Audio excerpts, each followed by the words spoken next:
Welcome once again, and so good to see you all once again in today's session around pitching, right? Just zooming out before we enter into, how do we go about pitching and what do we do and how do we kind of reach out to investors, etc. Uh, let's look at what are the various steps in capital raising, right? So typically, you start by creating a business plan or a pitch per se, and then you move to finding relevant set of investors, right? And then you actually, kind of deliver that pitch or talk to the investors, right? Now, the way you talk to the investors can be in different formats. At times we have a meeting which is like a 40-minute, 45-minute to an hour meeting with the investor, which is more of a discussion. At times we have a 15-minute pitch followed by questions, and a lot of times we have a format where we are given 3 to 5 minutes, and within that we have to kind of pitch to the investors per se, right? During this process, we get exposed to various different formats, whether it is a meeting or a very, very short, quick pitch per se, right? And after this pitch, the investor really starts deep diving into various aspects of the business, what we call as the business diligence stage. And the investor reaches a consensus that, hey, you know what, we want to now invest in this company. And that is when technical aspects like valuation, term sheet, shareholders agreement come into picture. And there is also a step called due diligence. And then after signing the transaction, the money gets transferred from the investor's bank account to the company's bank account, and the deal gets closed, right?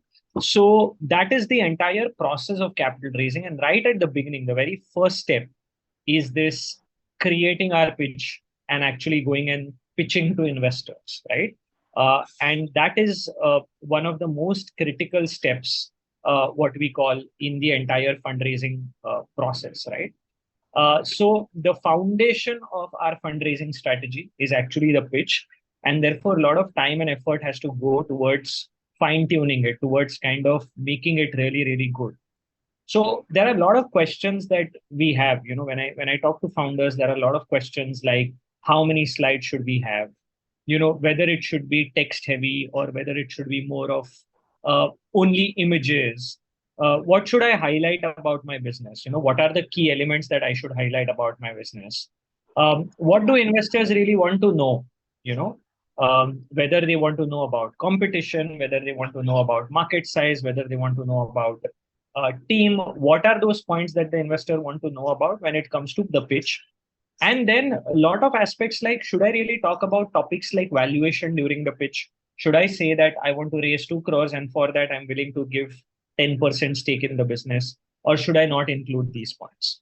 So there are lots of questions related to this entire process of pitching per se, right? So what are we going to actually, do is that I'm going to help you in crafting an effective pitch. I'm also going to kind of give you a sample pitch, and I will also kind of give you a template which you can use, right? So these are the three things which we will actually take you through in this course. And what we are going to actually learn is the recipe for creating an effective pitch. And what are the 4 elements, right? The 4 key elements in this recipe of effective pitch. One is the fire, which you need to, kind of cook anything. Then there are 10 basic ingredients, 10 basic things that we need to kind of put into picture. Then there are a few spices, right, which we have to add on top. And then there are a few don'ts, things which you should not be doing, right? Things which you should actually avoid when you are creating a pitch or when you are actually pitching to the investors, right? So this is the very basic, I would say structure. There is the fire, there are 10 basic ingredients, a few spices, and then there are some things which we have to completely avoid per se while we are pitching to the investors, right? So let's look at the very core element, the very basic element, which is the fire. And what is that one thing which matters the most when we are pitching to the investors, right? And all of us, by now know that investors primarily don't bet their money on products. Just because you are creating an innovative product does not mean that you're going to raise a round of capital. In India, there is no dearth of innovation, a lot of innovative products. And just because you are innovative, it doesn't mean that you will raise money. investors primarily do not invest on market size. You are operating in a market which is very, very large. Here is the check. No, they don't back you because you have some cool features. That okay, Uber has 8 features. I have built an app which has 20 features, and these features are very, very cool, right? They do not bet money because of the cool features, right? What investors really bet money on in the initial stages is the ability of the founder to make a business out of the product or the service that they are offering, and to make a large business out of it, right? So the essential element or the most important part of the pitch is actually you. As a founder, you are the most important part of the pitch, right? And a lot of times in the pitch, we hear stories that, hey, this is the product that I've built. This is 10 times cheaper than what is available in the market. This has 8 more features than what is available in the market. So the entire pitch is about the product. Try and understand, you're not selling a product, you're selling your company to the investor, and therefore there are various elements that go in a company per se when you are actually selling your company to the investors, right? And what matters the most in the early stage is, do you have a story to tell, right? It is extremely important. What do I mean by do you have a story to tell? I'm going to give you an example. Okay, so here is a very, very close friend of mine. His name is Satyajit. So basically, he runs a company called Onion Night. Okay, he runs a company called EGK Foods. He's actually known in the market as Onion Night, right? So what does it do? What is his business? His business is nothing but frying onions and providing those fried onions to restaurants, hotel chains, every place. He just provides fried onions. In Indian cuisine, the basic ingredient, the fundamental of all our gravies, etc., is fried onions. And there is a lot of effort and time that goes in peeling, cutting, chopping onions, frying them. In fact, in a lot of small restaurants, if you go, there is a person dedicated to chop onions. He would be sitting in one corner with a wooden block, and all day what he would be doing is just chopping onions, right? So his basic company, what his company does is he basically provides fried onions. But how did this come into picture? If I just tell you that, hey, I'm in the business of fried onions, it is not very exciting, right? So what happened was, actually the genesis of this business was that um, his mother used to make very, very good biryani. Okay. And every time he used to call his friends over, his mother used to cook biryani. So one day he told his mother that, you know what, I want to actually invite 12 of my very close friends. And what are you going to make? So she said, obviously, I will make biryani for all of them. So in the morning, she started chopping onions. And the basic thing required for biryani again is, chopping onions, right? And a lot of onions were required. And he went out to buy a few things. By the time he came back, his mother was still peeling, cutting, and chopping onions. And there were something called as onion tears in her eyes, right? And that is when an idea kind of struck in his mind that, imagine across households, across places, the first thing that you start doing when you are cooking something is obviously peeling, cutting, and chopping onions. So, what if I'm able to provide chopped fried onions off the shelf to people, and they can just open it and add it to their biryanis or gravies or whatever, right? So he started with a capacity of basically just one kadhai at his home, and he started kind of supplying these chopped onions to various restaurants. And one of the restaurant chain that actually bought from him is a very famous place in Mumbai called Britannia and Company, which is known for a dish called berry pulao. And the berry pulao is actually garnished with these nice, crisp, fried onions, right? And that is something which actually he started providing. And what he got was a very large B2B market, right? So most of the five-star hotels, most of the hotel chains today, and he almost has a monopoly in providing, supplying chopped fried onions. So from one kadhai today he is doing, he's running a very large manufacturing, a facility which only does, frying of onions. And he has now also procured farms where he kind of grows onions, right? So when he was out to raise his first round of seed money. Imagine such a simple business. किसका धंधा है? प्याज fry करने का धंधा है. But every time you meet Satyajit, he would actually take you through this story first, right? He would say, yeah, I would actually, tell you more about my company. But the genesis of this was that one afternoon where my mom was actually, creating or making biryani, and I saw her in a pool of, onion tears, and that was actually the genesis of starting this business, right? So if it is a press release, if it is talking to investors, if it is, talking to people that he's hiring, he would take a step back and he would first bring out this small story out to the investors from his personal experience. And that plays a very, very important role in creating a very good impact, right? So the value proposition of this company is we take away your pain of peeling, chopping, and frying onions. Bye bye onion tears is the tagline, right? But how did he created the company? The genesis of it, that afternoon, he always goes back to that and talks about it for 20, 30 seconds before he could go and pitch anything to the founders person. It is extremely important to capture your story in your pitch, right? We make humans investment decisions are made, or whatever decisions are made by buying into a story. And as founders of companies who are looking to raise a round of capital, each one of you have a story. Why did you start this business? What was the reason why you actually started the business? A lot of times we feel that, oh, it is very obvious, we don't need to bring it out, investors are more concerned about numbers, etc. But it is not true. Capturing the story very, very quickly is extremely critical while pitching your concept or pitching your business, right? So while we will talk about your experience and what kind of expertise you bring into the company while talking about yourself, it is also very, very critical to bring out your story and put it out in front of the investors. Investors really like to hear, why did you start a business? However, if you don't have a story, don't kind of force fit it, right? There are a lot of stories around cab aggregators that, oh, I had to attend a very important meeting. I missed my flight because I was not able to reach on time because of non-availability of cab.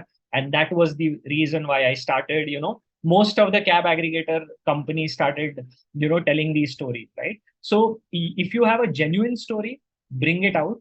That is going to play a very, very critical role in your pitch per se.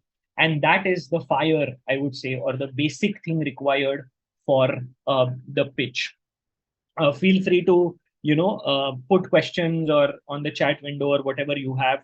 How we will pack it into slides, how we will kind of arrange those slides, I'm going to talk about that in a while. But this is one thing which you have to keep in mind. Then once we bring out the story, there are 10 basic things that every pitch should include, right? So whether you do it in 10 slides or you do it in 25 slides is not something which I'm really concerned about, or I don't suggest anything on that. But there are 10 elements or 10 questions that every investor has when they are actually trying to, invest in businesses. Now, what are these 10 basic things? The 10 basic things are right in front of your screen, right? Obviously, one of it is what we have kind of covered, which is the story and the team part of it. What is the venture all about? What is the value proposition, current status, market opportunity, monetization, entry barriers, future growth, and funding required, right? Any pitch, and I'll double click on each of these elements, but any pitch ideally should have these 10 points. Bring out your story quickly, talk about the team, talk about what you are building, talk about the reason why customers will buy. Currently, what status are you, whether you are in the monetization state, whether you are still in the ideation state, the progress that you've made. how large is the market, how will you make money, what are the entry barriers, and basically what does future look like, where do you want to take this opportunity, right? Now, how do I actually focus on these 10 things and make slides on, right? What do I do? So, first point we already discussed, which is the story, which you can talk about, not take too much time, take hardly, half a minute to a minute to kind of bring out that story very, very quickly. An authentic story that forms the framework of, basically, it has to be authentic, like I said, right? You don't need to create a story to kind of force fit on your business person, right? In terms of the team, there are only three things that you can, I would say, highlight. So first is the educational background. Second is the domain expertise, right? And third is what is your role in the business. So I am, the technology. I take care of technology in my business. I am an engineer with 10 years of experience, and I have built technologies in the past for XYZ companies, and that makes me actually ideal candidate for being the CTO of this particular business, right? So these two or three things have to be highlighted. The way founders in their pitch kind of make slides around it is obviously the pictures, and below that you have boxes. So what I'm going to do is, while we talk about the team and what you need to kind of put it out, I'm also going to show you live samples, right? So here is one sample of a deal that we have done recently, and I'll obviously take you through the pitch, but just to showcase, how can you actually put up the slide per se. I'm going to actually show you that and on the screen, right? Yeah, this is the way I have actually put out the founding team slide, right? So let's say Rajiv is the founder. He has 9+ years of supply chain management experience. And what he does is he leads B2B partnerships and production operations, right? Kunal, who is the CEO, is coming from this background, right? So a picture, a detail, a link to the LinkedIn profile. If you see on this image, what I've done is I've put a LinkedIn profile link. So if the investor wants to kind of know more, they can actually go to the link and check it. And very, very, I would say, high level information about the core founding team is what we have to put in the deck per se, right? So I would actually start with a very quick story, that what was the genesis of starting this particular venture? Why did I start it? How did I start it? And then quickly moving to introducing the core team per se, right? Um, any questions so far? Any thoughts? Any ideas on the chat window? Let me see if there is something. Story can be reversed engineered as well. Um, I'm not a very big fan of that. If you don't have it, leave it. Right. A lot of times, as founders, we get into it purely because there is an opportunity, right? But how did you see that opportunity per se? Is there would be some story behind that. That okay, I don't come from this background, but I realized that this is a great opportunity, and that is how I got into it, right? So don't try to kind of force fit the story, but just if you have it, don't hide it. Don't kind of let it go. Bring it out, right? Um, if you have freshers in the team, that is okay.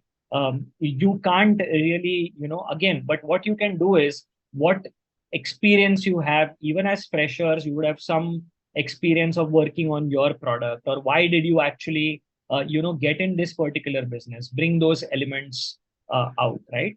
Ravi, I'll share the document, I'll share the deck with you, and that is something which I can bring out, right? So one story has to be personal, or can be global, or whatever particular segment is facing. It can be anything. It can be personal. It can be something that you actually observed while you were traveling, and that kind of inspired you to build your company. But or problem that a particular segment was facing. So it there is no right approach or there is no right way to kind of bring out. It's just that if there is any, you have to kind of get it out and talk about it to the investors, right? After the introduction of the team per se, we then move to what does your business really do, right? What is your business all about? What are you actually doing? What are you actually selling, right? What is the product? And here we try and simplify it uh, as much level as possible, and ideally in 3 or 4 lines, right? So it's like a summarized version of what my business is. And every line, there is a lot of thought that goes in creating every line, right? So here is an example of again a company that we helped raise a round of capital, which was basically a platform for booking trucks. Okay, so just the way you can, as an SME owner, I want to hire trucks. What I would do is I would go to this platform and I would book trucks, right? So read the lines. Okay, so this company, we are basically an online platform to connect transporters and shippers, right? Very simple. We are an online platform to connect transporters and shippers via a dynamic bidding process. So via a dynamic bidding process explains how the two sides get connected with each other, how the transporters and shippers are actually getting connected. They are getting connected through a bidding process, right? We are here to revolutionize the $70 billion trucking industry in India. So we have mentioned a bit about, oh, this is a very large company. This is a very large sector per se, right? And then to break it and to make it very, very simple, we use some analogy, right? Like we say, we are nothing but the Make My Trip of trucking industry. So what Make My Trip does with flights, we do that with trucks, right? We have very limited time, and to explain a business model, we have to lot of times give analogies to investors or to even to team members that what do we do. So I just say that we are nothing but Make My Trip of the trucking industry. So now these 3 lines give a summarized version of what the platform does. We are an online platform that connects transporters and shippers through a bidding process. We operate in an industry which is large and we are here to revolutionize it. And if we want to kind of understand what the company does, it is nothing but the Make My Trip of trucking industry, right? And that is how we've kind of structured or spoken about our venture per se or what we do. A lot of times, we what we do is a lot of times we talk about the problem and we talk about the solution. So another way which founders really like to pitch their ideas is that, oh, you know what, in the market these are the various problems that the customers were facing, and we have a solution to address that particular problem. This is how we are actually addressing the problem, right? So there are various ways to bring out what your venture does and what your venture is, and that is something which can be explained in this particular section, right? So various lines we are trying to kind of highlight various aspects. So by using words like transporters and shippers, we want to highlight that we operate in the logistics space. By using $70 billion, by incorporating this, I would have just said that we want to revolutionize the trucking industry, right? We have included revolutionizing the $70 billion trucking industry. So it is very large market. And third is, like I mentioned, creating a relatable analogy to establish connection very, very quickly.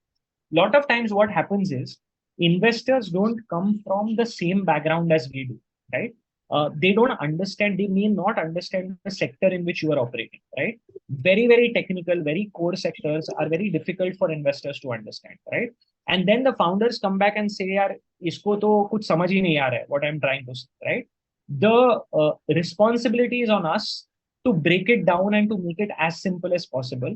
And in most cases, create a relatable analogy that is something which really helps, right? Or use the name of another brand in some another I would say segment, right? So what a particular brand, like what Mama Earth did when it comes to kids segment, we are doing exactly the same but for the pet segment, right? So it kind of creates that analogy and we are able to easily understand what the business is all about, right? Um, then the fourth part is very, very simple. What is the value proposition, or what is the end benefit that your customer is going to get by using your product or service, right? There are two types of businesses. I don't know if I've mentioned this in our past discussions. I'm sure I would have. I'm just going to kind of repeat it for the sake of everyone, is that there are two types of businesses. There is a vitamin business, there is a painkiller business. What is a vitamin business? I know that vitamin D is important for me, for my bone health, and so on and so forth, right? But did I take a tablet of vitamin D today? Not really, because even without doing that, I'm able to kind of talk for 2 hours and do my entire day without any difficulty, right? But what if I would have broken my bone, right? The first thing that I would go and ask for is a tablet of a painkiller. And I would call someone and say, Ki, boss, whatever is the money, I don't care. I want the painkiller right now. Take this money. I don't care what money the person is asking, but I want it right now. Businesses are also of these two categories. There is a vitamin business and there is a painkiller business. Try and figure out, are you a vitamin business or are you a painkiller business? However, the definition of vitamin and painkiller depends on the customer segment. What do I mean by that? A particular business can be vitamin for a particular customer segment, but the same business can be a painkiller for another customer segment. I'll give you one example, right?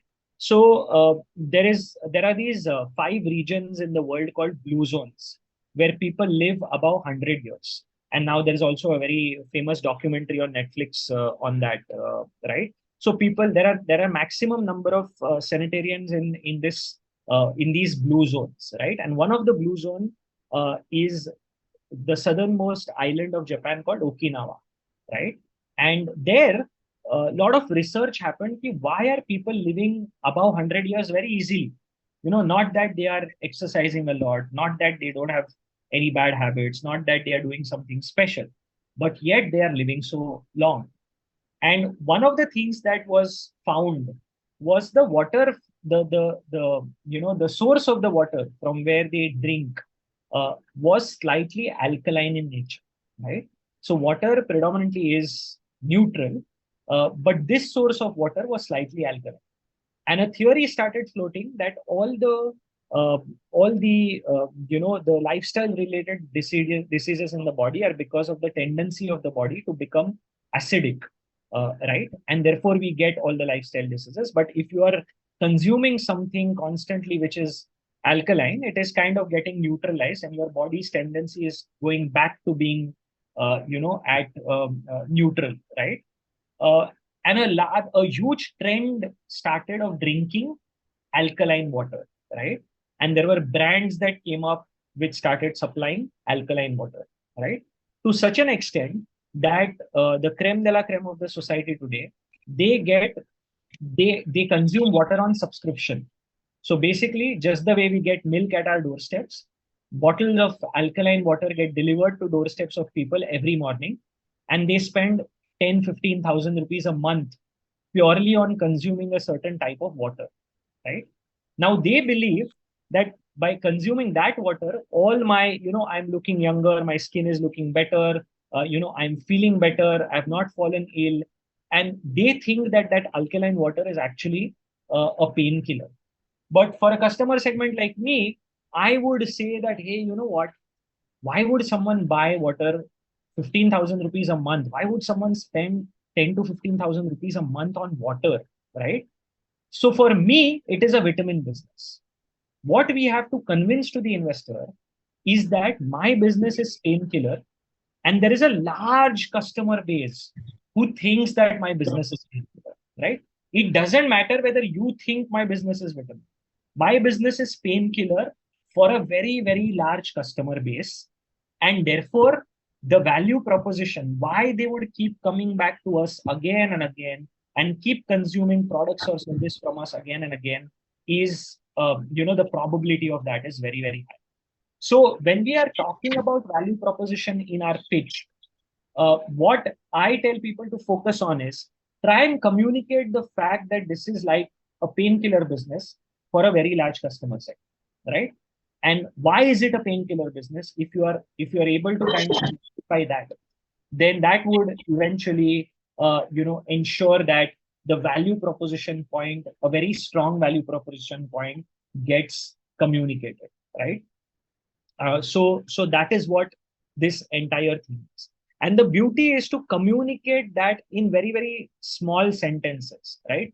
Or very, very powerful lines that you use while discussing.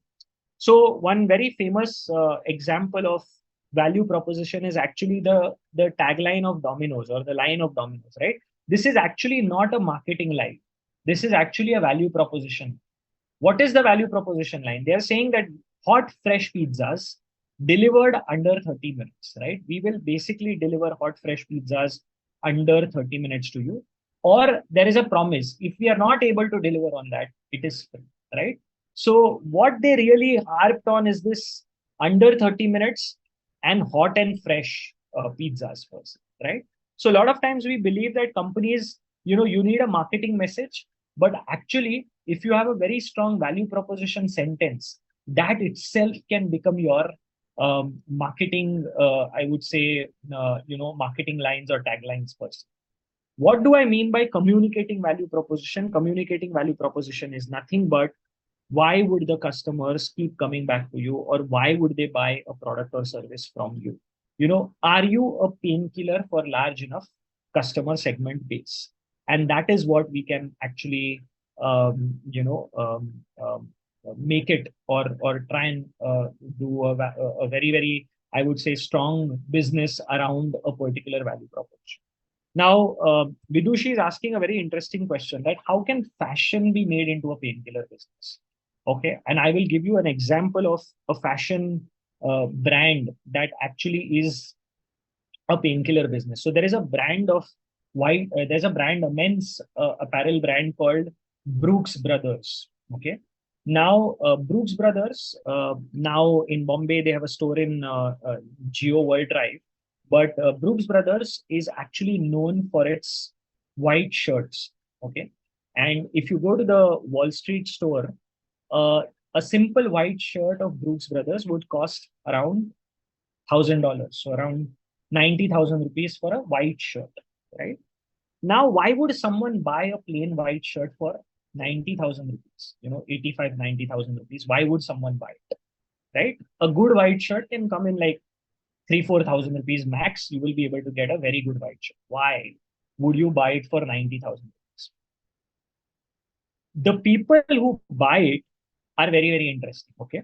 So all the people in financial services, the top bosses of Wall Street banks, the top bosses of all the investment banks, a Brooks Brothers white shirt is like a statement which they make when they enter meetings.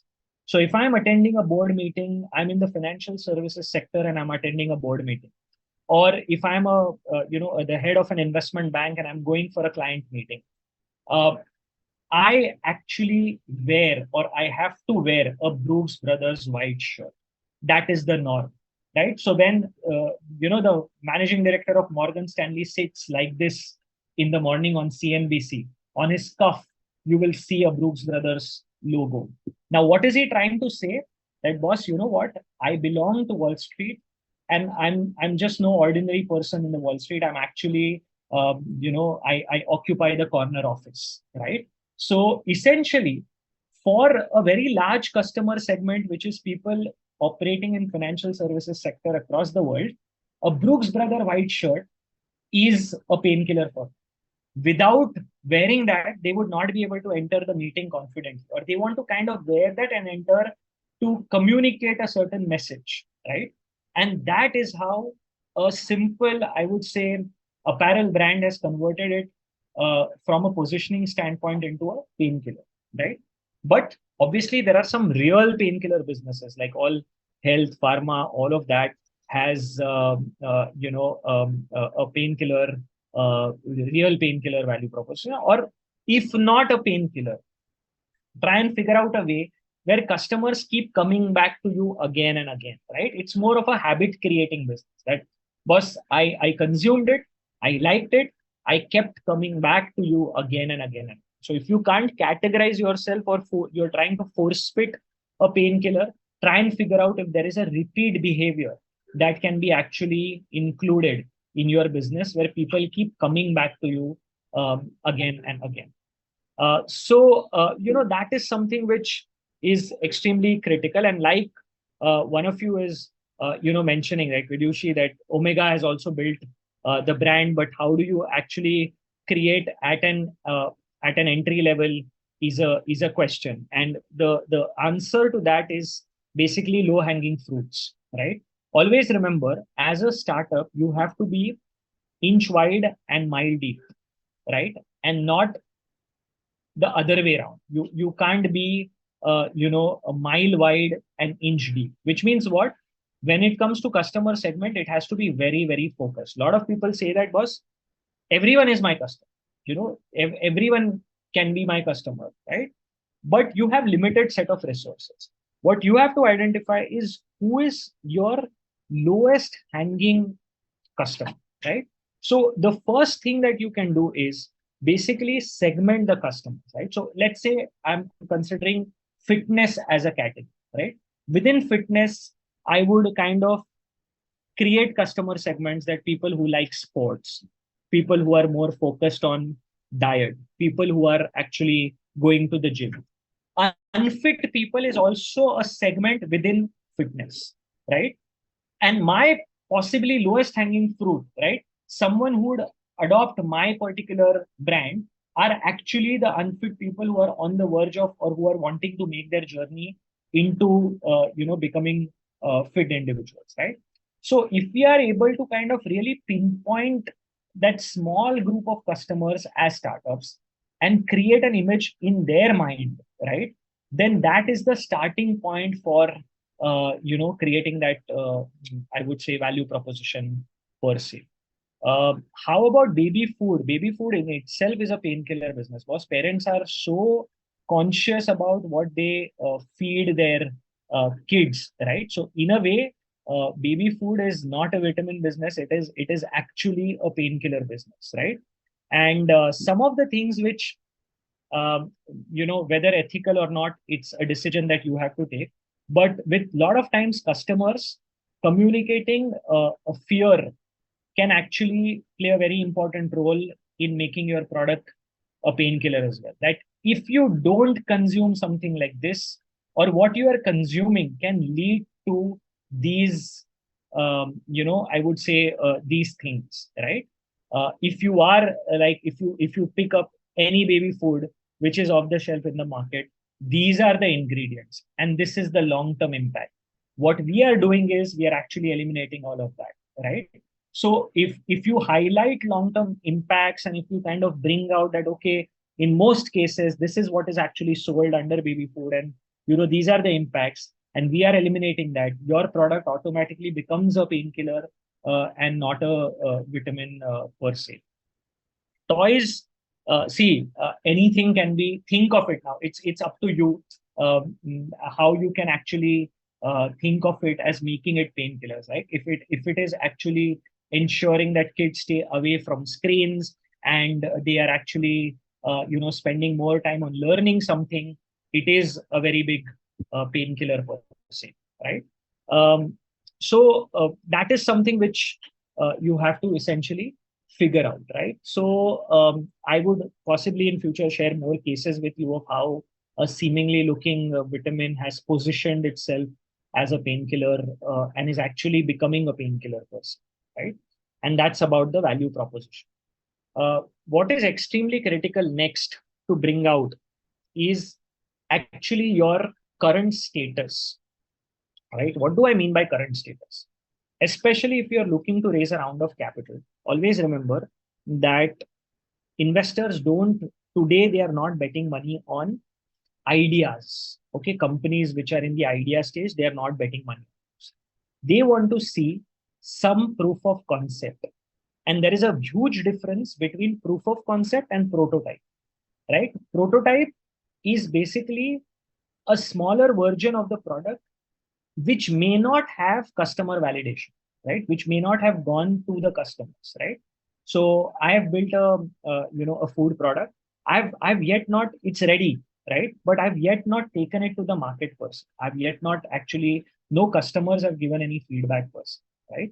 Proof of concept is something that reaches the customer and you are able to kind of get customer validation, right? So whenever your business hits those first paying people, those first set of 10, 15, 20 customers, that is what we call as proof of concept, right? So what stage are you at?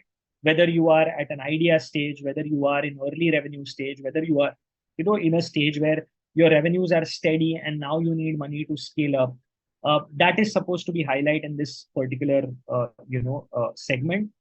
You have to highlight the proof of concept that okay, customers have kind of validated, we made a certain changes, and now we need money to kind of scale it up to more number of people.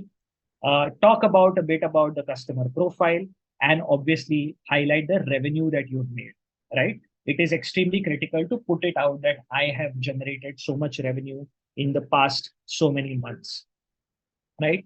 It is also important to showcase journey at times, that in March 2022 we started.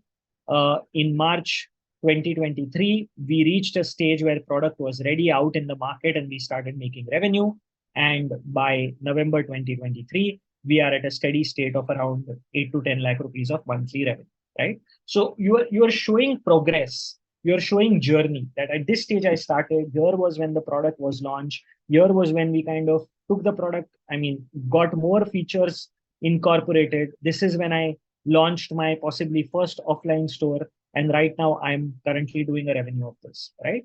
So current status is all about communicating the progress, communicating what has gone into the business and where have you reached, predominantly in terms of numbers. That is extremely critical, right? I'm going to take a quick pause and see if there are any questions related to the current status per se. Any thoughts? What about a product that needs to be validated by regulators? Then obviously, then you've not reached proof of concept stage. You are actually, so medical devices, this happens a lot, right? Before you actually put the product out, you have to actually do a lot of trials. It has to get validated. So you can say that I am in that particular stage and I need money to, I want to spend money on this particular stage, get it validated, get these, certificates from necessary agencies, and then I will hit the market, right? So that is also something which you can actually, put out, right?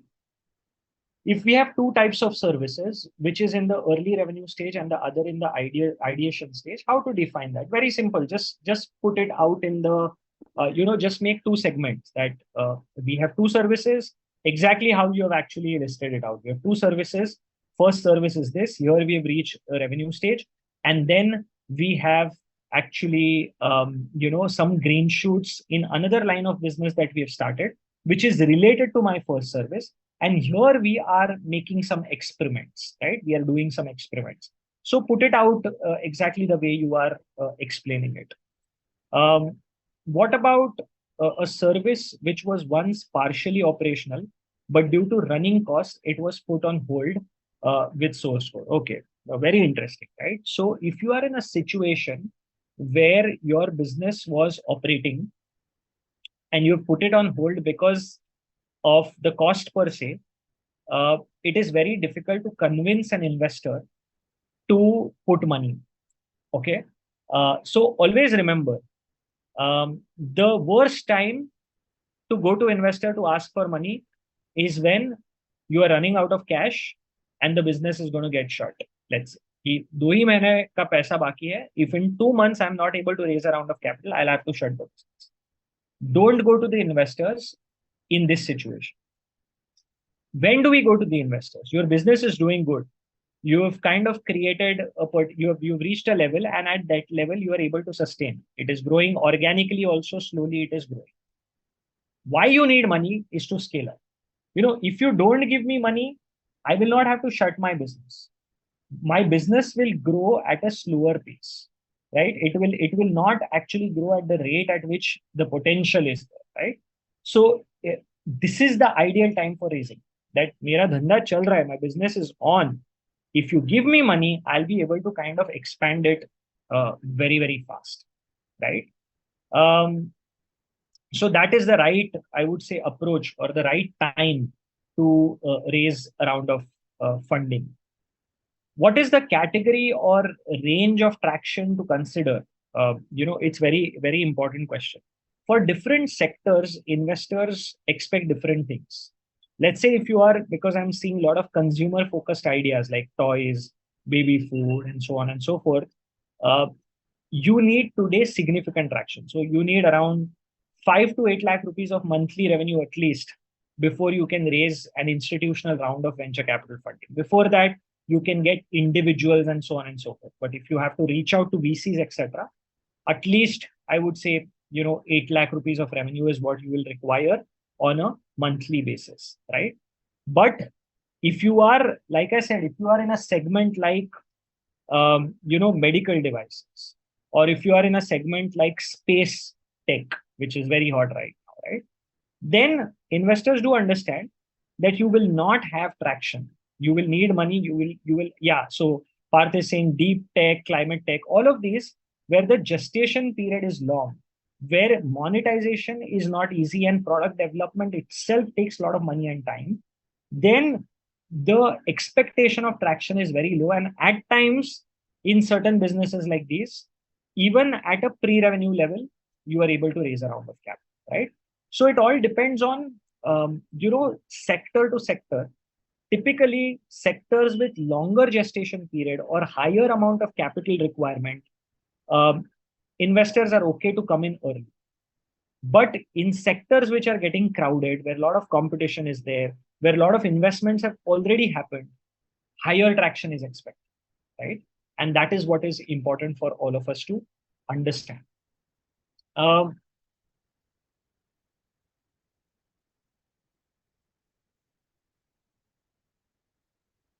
cool. So,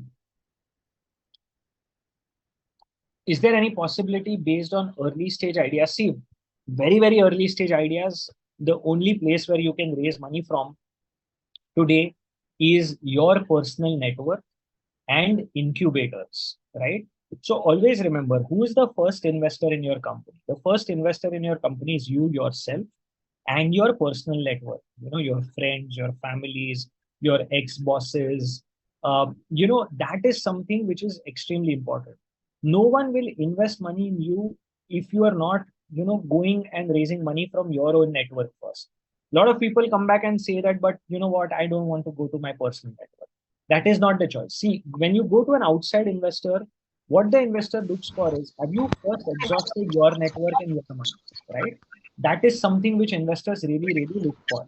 And that is what we call as skin in the game, right? What is skin in the game? That how much of contribution has come in from you personally and your own network. Over and above that, today there are almost 500 plus incubators in the country, and most of them have grants and schemes like Nidhi SSP, like Startup India Seed Fund, SISF, where you get 25, 50, up to a crore rupees in certain schemes. When I started my business, the first place that I raised money from was an incubator, 70 lakh rupees from incubator, right? Because at that stage, only an incubator or your friends, families, and your network can actually put in money. And then using that money, you would actually go to a level where you can then raise money in the form of, equity from outside investors per se, right? How do we convince an investor about a business which was operational once?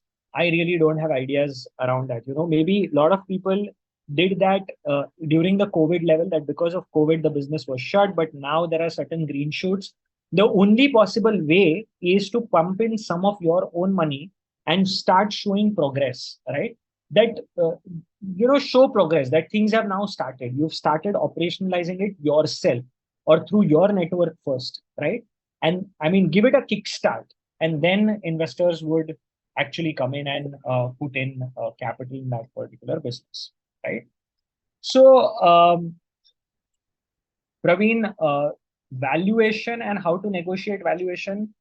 Did we do valuation for this group, Kedar? Have we done? We've done valuation for this group, right? Did I do valuation with all of you? Because I don't remember now. See, for valuation, we need a full session per se. No, we've not done it. Yeah, yeah, right. No, we have not done. No. Yeah. So for valuation and how do I negotiate valuation, I need a full 1.5, 2 hours with you, where I take you through various, different techniques like a revenue multiple based approach, a CCPS, CCD approach. So I would leave that question right now because that is a very detailed question that, I mean, my answer would be in the form of a full session, right? So let's look at the next thing, which becomes very important to highlight in our pitch, is the market opportunity, right? And what is market opportunity? Market opportunity does not really mean that how large is the market per se. That is not the only definition, right? What is important is addressable market. What do I mean by that? Now, people use various terms like TAM, SOM, and all those things. I keep it very, very simple and only call it addressable market. Let me explain how we explained it to the investor using that same logistics example, right? So we were trying to convince an investor that this whole business of online truck booking is a large business, right? How large? We had to convince that. Why is it important that the business, the market has to be large? Because a small market would lead to a small business, and a small business would mean no or less return for the investors. But a large market would mean there is a potential to actually create a large business, and a large business means obviously more returns, right? So it is very important to actually highlight the fact that इसके लिए market बहुत बड़ा है, right? How do we explain that? So to explain that the market size for this logistics platform was very, very large, uh, we said that let us use a particular format, let us use a particular trip, right? So what this company did, like I said, it was similar to Make My Trip. You could book trucks, and this company used to make a certain percentage commission on booking, which was 2%, right? So if you are able to book a truck from my platform for 30,000 rupees, I will make 600 rupees on that booking. 2% is the commission. That is my business model, right? So how do I actually put out the market size? So we started thinking and we got a data point. And that data point was India has 50 lakh trucks. So the total trucks that are available is 50 lakhs. And these trucks are doing 12 crore truck trips annually. So there is on the Transport Ministry website, we got these two data points that there are 50 lakh truck hai.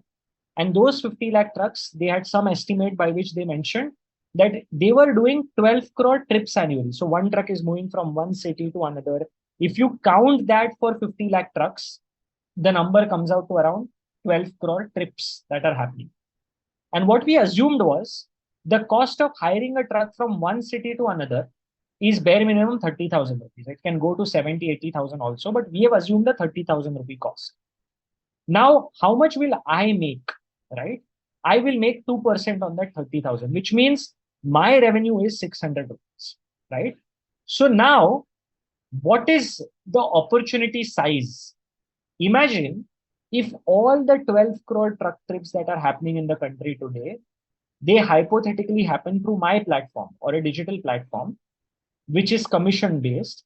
The total potential or the total pool is nothing but 12 crore multiplied by 600, which comes out to 7,200 crores. So the total opportunity size for what we are doing is actually 7,200 crores, right? Now, can I acquire 5 to 8% of the market in the next 5 to 7 years? And how much revenue will I become? How large will I become at a 4 to 5% market? So at a 4 to 5% market share, I would become around 400, 500 crore revenue company, which is large enough, right? So if out of these 12 crore trips that are happening, if in the next 5 years we are able to bring even 4% of this trip on a digital platform, then we will become a 4 to 500 crore revenue company. And that is precisely what happened. So this deal happened somewhere around 2013. And in the next 5 years, this company became a 700 crore top line company, right? Truck first. So basically, they actually were able to kind of capture, a good amount of market, and they were able to kind of, make a 700 crore revenue out of this, right? So what I would have said, a typical market size slide for this would be logistics industry in India is a $40 billion opportunity. It is very large, growing at a 15% year on year. So what you have done is you have basically taken some report which says that, okay, the base market is very large, but that is of no use to me. Or you would have taken it from the, not from the supply side, but from the demand side. Always remember, your constraint is the supply side, right? The demand for the market can be 15,000 crore rupees. But what is the thing that is constraining to my business? It is basically the supply side. So even if the market opportunity from the demand side is 50,000 crores, I can only do business with 50 lakh trucks, right? Which is what is the available, supply in the market. So always look at the market size from the supply side. Also, the opportunity size is relevant to your business model. This 7,000 crore is what is the number? It is my business model, my revenue model. 600 rupees, the commission that I make into the truck trips that are happening.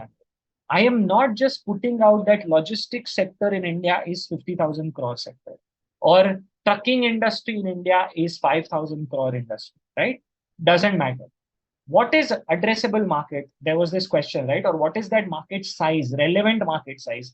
If you look at the market from my business model's lens, what is the number that would come out? And that is what you have to use, or that is how you have to highlight. So think of it for your business that, okay, if I apply my business model to a particular customer segment, how much revenue pool is possible? And this is the total revenue pool will be possible hypothetically if everyone consumes my product. A 4 or 5% will take you to what number? If that number comes out to 10 crores, let's say, then you are not a fundable opportunity, right? Because even if you actually acquire, a good 50% of the market, you will still be a very small company, right? If that number is large, which means that, okay, the base market for something what you're doing is actually very, very large, and we are able to kind of invest in the business person. However, do not do a lot of analysis and on this market size, right? Don't kind of create a very detailed Excel and keep it very, very high level. The point that we want to communicate to the investor that this market or this business is a very large opportunity, right? That's it. Don't kind of create a very detailed Excel and present too many numbers, growth rates, CAGR. Keep it very simple, very high level, but communicate that it is a large opportunity per se, right?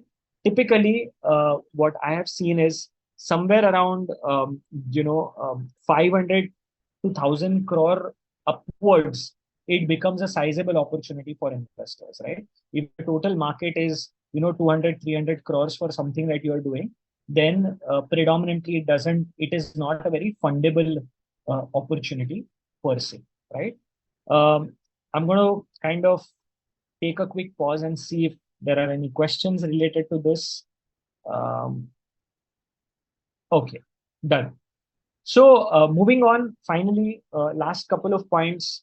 One is monetization model, which is how will your venture make money? Very simple. Define the revenue process, right? How will you make money? What is the way in which you will make money? And there are various models, right? There is a subscription model. If you are in the product business, there is an outright sale model. You just sell the product, right? There's a commission model. If you're a platform, then you are typically making commissions. It can be a purely advertising model that I'm only onboarding users, and the whole idea is to kind of basically advertise to the user base.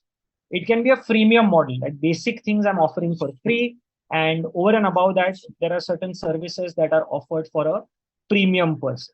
So and then there can be businesses which can be mix of these two. That I'm a subscription model business, but also because I have large user base, I monetize using advertising as well, right? So clearly define what is your monetization model. And in today's day and age, this one word has become very, very important, which I think we've gone through it during financial modeling exercise, is unit economics, right? What is unit economics? Today, every investor will ask you a question. Okay, so show me your unit economics. इसका मतलब क्या है? Basically, इसका मतलब है how much each value or each unit, how much value is each unit generate? Okay. Now, what is a unit? What is the definition of a unit? So, unit is that smallest revenue generating element of your business, right? I'm not talking about business units. I'm talking about actual product or service unit. So, if you are in the business of selling a consumer product, your every item is a unit, right? If you are building a food delivery business, every order is the unit. If you are in a ride sharing business, each ride is a unit. For SaaS platforms, every subscription that you are selling is a unit. So, are you making money behind every unit? Are you making money on every order? Are you making money on every subscription? Are you making money on each item that you are selling? If yes, how much? How do you calculate that?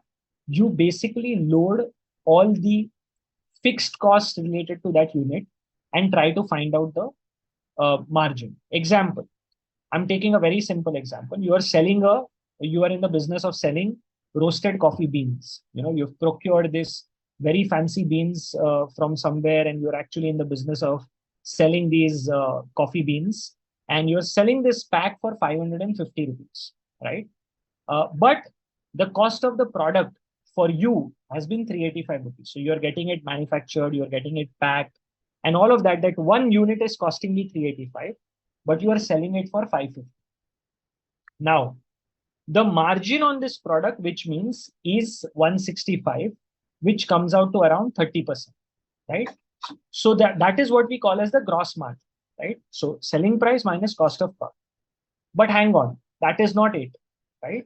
What is happening is this company is actually using Facebook, Instagram, Google to bring customers to their website, and then they are selling the products, right? So first, I'm showing ads on Facebook, Instagram, Google, bringing the customers to my website, and then selling this product for 550 rupees, right?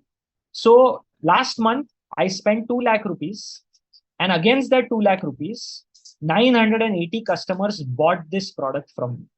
So I spent 2 lakh rupees on Instagram, and 980 customers actually bought this product.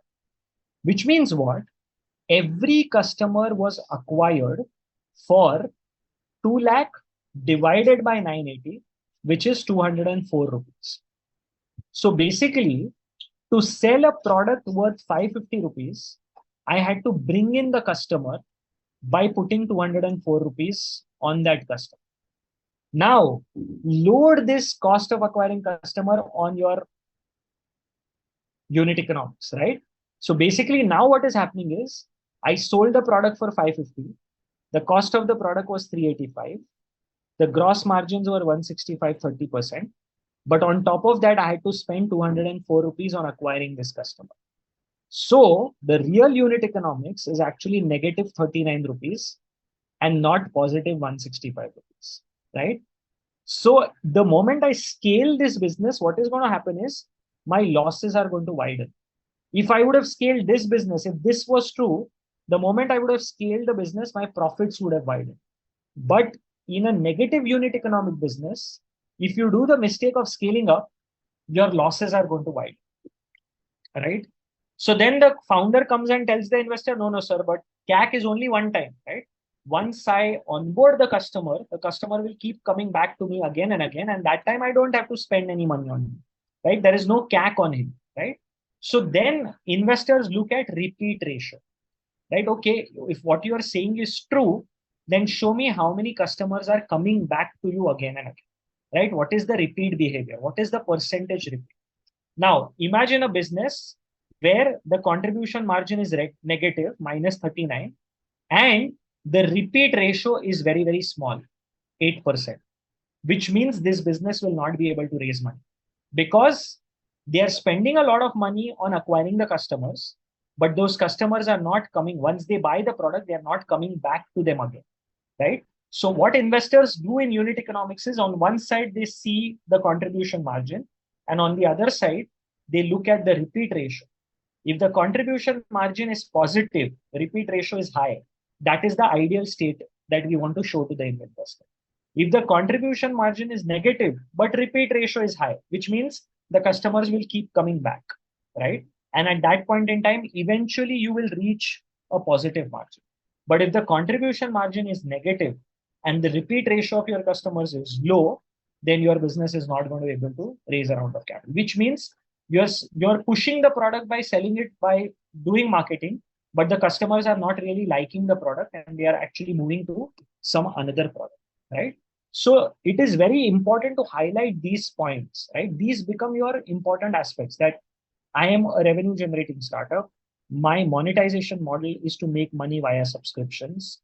I typically have 20% contribution margin. I'm positive even at the unit economic level, right? These are the statements that you can then use in your pitch per se.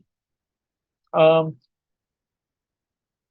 lakh minus 1.6 lakh margin 42, and 1.6 lakh, where is, okay, so you made it on 980. Yeah, see, unit economics, what we are doing is we are basically doing it on 980, right? So 2 lakh divided by, so what is cost of acquiring customer? Cost of acquiring customer is nothing but the spend that you are doing on digital channels divided by the total number of customers that you have acquired. So I spent 1 lakh rupees and I got 10,000 customers. So my CAC becomes 1 lakh divided by 10,000. We don't do 2 lakh minus 1 point. 2 lakh is not our revenue, right? 2 lakh is our spend. So 2 lakh minus 1.6 lakh is not, not the right approach, right? Can you share investor mindset at pre-seed seed funding level? See, investor mindset at pre-seed level or idea level is very, very, very, very clear. Two things: team and potential. That's it. If you come across a company that has raised a lot of money at a pre-seed level or even before the idea stage, it is purely because of the founding team's background. Those founders would have been there, done that. Matlab, they would have kind of built a business in the past, they would have exited, and now investors are betting again on them, given that they did that, right? So typically, at a very early stage, the bet is on the founders and the opportunity, that this can be a great opportunity and these are the right founders, right? A lot of times, investors like incubators predominantly bet on these two things, because there is no data to show, there is no revenue, there is no traction, nothing, right? So typically the team is great, and basically, even for the government grant, right? Government grant, the same. The team is good and your product is very innovative. It has a large potential. You get a check, right? So if you're doing something which is, if you're not able to, kind of highlight innovation there, innovation, technology, all of these become very important, right? At the incubator level. So things like patents, etc., Ranjit, will have a value at an incubator level. They would appreciate that, this is something which, you're doing something which is great, so take it. However, this is what I learned from another investor actually. Patents get value only if you are in three sectors: pharma, healthcare, space tech, and defense. Investors would value patents over revenue only if you are from these three sectors. If you are actually in a sector which is, let's say in a technology, you are building some algorithm, right? What will value more is not the patent but the revenue, right? So revenue will fetch you value, or progress will fetch you value. But if you are in pharma, defense tech, and space tech, pure play patent can also fetch you value, right? That is how it kind of functions. So basically, that is where we talk about monetization model. And finally, we have to talk about entry barriers. Now, there is a very big difference between an entry barrier and a USP. Okay. What is a USP? I can make chocolates which are as good as Swiss chocolates, and I can make it at 1/10 of the cost. So the quality of the chocolate is as good as a very, very, very, I would say, Uber Swiss brand, but this is done at 1/10 of the cost. That is my USP. Why someone cannot do it is actually an entry barrier. You are actually creating a Swiss a chocolate which is exactly similar to what you get of those large Swiss brands and at 1/10 of the cost. But if there are 50 people who can easily do that, then there is no entry barrier in the business, right? What is an entry barrier? Entry barrier is a moat, right? So you know those medieval castles used to have a trench that used to prevent enemies from entering into the castle, and there used to be wild animals and crocodiles kept in that, right? To prevent enemy from entering, right? So a moat or an entry barrier in startup sense is how do we prevent competitors from doing what we are doing. Because the moment we will start becoming large, people will identify this as an opportunity and it will become a very commoditized field, right? Anyone can actually do that, right? So always founders get confused between USP and entry barrier. Okay. Entry barrier is something which is why someone cannot do what you are actually doing is the entry barrier. It is very, very difficult, to be very frank. It is very easier said than done. It is very easy for me to say this, that why someone cannot do it. There are very few businesses today that are actually pure play creating entry barriers. Lot of times scale becomes your entry barrier, right? So you actually have scale to a level which is very difficult for people to kind of replicate, and that at times become your entry barriers. And some of the ways in which you actually position it is there are parameters, right? There is a parameter A, there is a parameter B, and then you put logos, and that's how you kind of define competition or competitive landscape per se, right? So there are two ways of actually showcasing competition. One is a simple table with cross and ticks, right? There are 8 parameters on which my brand has typically ticks on all 8, and competitor brand have ticks for a few, right? And then another way is there are two broad parameters, like there is cost and then there is quality, or whatever are those key USPs per se. And that is how you kind of try and communicate the USP to the investor. But what is more important for us to highlight is entry barriers. Like, why will someone else not do this the way I am doing it, right? That becomes my entry barrier. Finally, what makes your business a lucrative funding opportunity for investors? The big plan, the numbers, and how much capital you want to raise. These are the two questions which I will actually double click and highlight in our next session, in terms of how do we move from here, how do we identify the right investors, how much capital do you want to raise, and so on and so forth. Typically, the amount of capital that you want to raise, you put it out in a chart like this, that, okay, I need 1 crore rupees over the next 12 months, and I need it for these reasons. And I've already received commitments of 20 lakhs from individuals. So if you have received any commitments, then you put it out and place it as a part of the deck per se, right? Um, some of the spices and some of the don'ts, I'm going to cover it in our next session. So today's session is all about the core, the fire, the 10 basic ingredients. Now, what are the things that you have to do on top of that for identifying investors, reaching out to investors, and what are some of the don'ts? I'm going to actually cover in the next session. What I want to actually highlight right now is that, just give me one moment. What I want to highlight at this point in time is actually how do you essentially pitch? Okay. So lot of times you will actually have a very short pitch. Okay. Wherein you have to pitch for 10 minutes, and then there is 5 minutes of Q&A.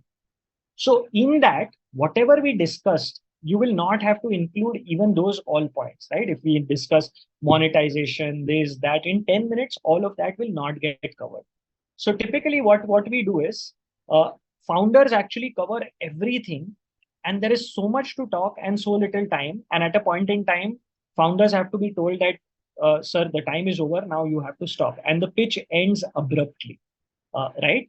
So the way to tackle this is to split it into two parts. The first 10-minute pitch has a very hard stop, which means someone will tell you that boss 10 minute ho gaya hai, abhi ruko.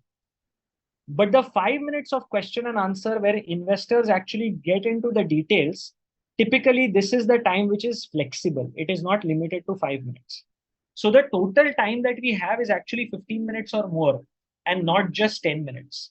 So what we do in the 10 minutes, we only highlight these 4 points: the background of the team, what is the product that I'm building, what is the progress that I've made, and how much funding do I need, and where will that funding take me. That's it. Competition, market size, entry barriers, detailed financials, projections, all of that, we don't give any idea to the investor about it. In the 10 minutes, we only focus on team, product, traction, and funding. And all the other segments, I move to the appendix section of the deck, right? So after the pitch, the investor will now ask, can you take me through the competitive landscape? Now go to that slide of competitor in the appendix and explain it to the investor.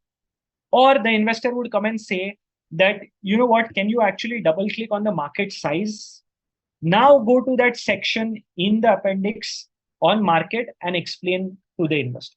So have all the slides in place, but in those 10 minutes, only include these four.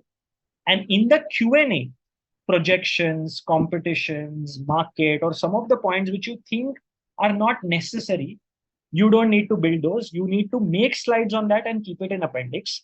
So when you answer the question, it becomes more fluent. You have a slide which is there while you are actually addressing. No, even if someone gives you a format, ye format hona chahiye 10 minute ke pitch ka, don't worry. Don't use the format, use this format, pitch for 10 minutes, and in the question answer, mention all these, bring out all these elements by referring to the slides which are in the appendix section. Also, create a script. Especially, it is so easy to crack online pitches. It is very, very easy to crack. Slide by slide script can be created so that you can be extremely fluent. I'm not talking about pointers. I'm talking about slide by slide script. Usually, the best way to do is 2 team members join the pitch. One team member is actually just changing the slide. On the other team member's screen, there is a Word document which has script, and that team member is just reading the script and enacting as if he's naturally saying it, right? That makes the pitch extremely smooth. Lot of times, founders focus a lot on creating the deck, but not on what they are going to talk about. And therefore, during the actual pitch, they don't know how much time to spend on which slide, what to talk. There is a lot of fumbling that comes into picture, and that drops the overall experience of the pitch person. So always create a slide by slide script. We've helped companies crack a lot of these grants and incubator funding by only using this one trick, that create a good deck and create a good script. Also, the way I create script is, first, I would just pitch the way I am pitching without writing. It is a very tedious process to write a script, right? So what you do is just pitch and record your pitch the way you would do it, right?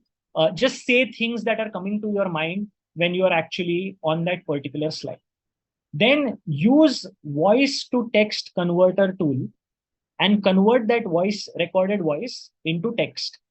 Okay. So step 1, just keep flipping the pages and talk as if you are pitching without the script, right? That recorded voice, convert it into text.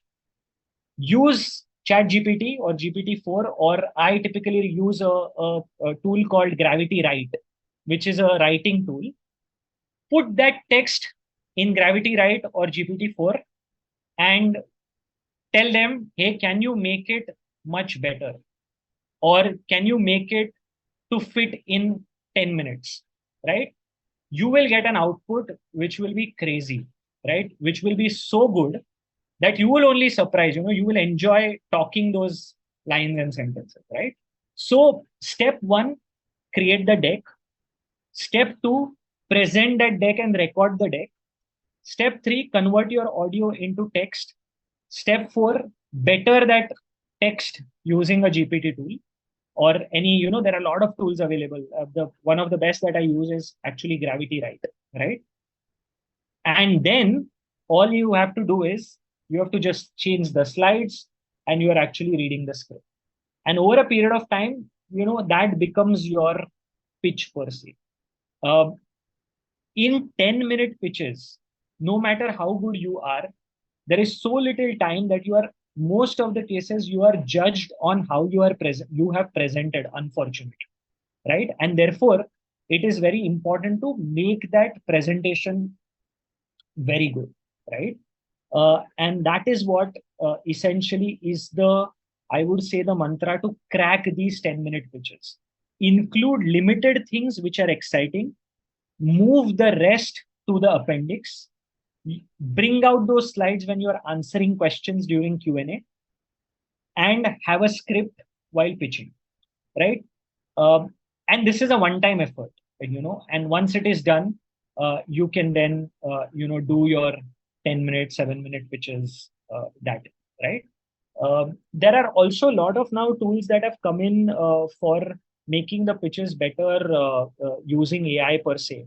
So explore those. They are actually playing a very, very important role in not, see, it's not about, it is, like I said, when you are talking and recording, it is your story which is going to get better. It is not that AI is writing a story for, right?